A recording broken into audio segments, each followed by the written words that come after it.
The overall development of the child with the Montessori education in the different fields: language, aesthetic, physical, gross motor skill, exploration, music and movement, listening and reading, cognitive, social and emotional.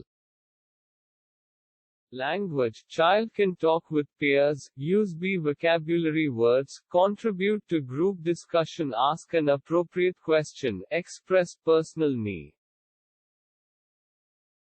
Development in scribbling, painting, copy simple shapes, create an imaginary thing, using recycled material.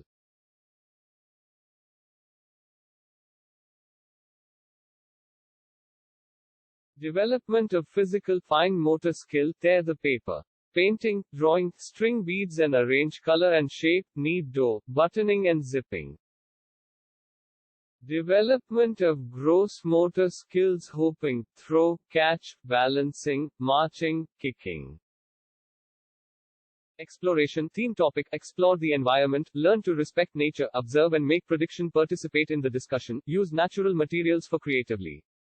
Music and movement, using movement to express, sing and hum tunes, sound modulation, use creativity in movement and dance. Development of listening and reading: the freedom to the selection, imagination build-up, freedom exposure, group discussion, listening skills, recognizing book and understand. Cognitive, social and emotional: 1. Play in a group, with for turn, learn to shareable to express frustration, show model adults, take pride in achievement, understand personal hygiene.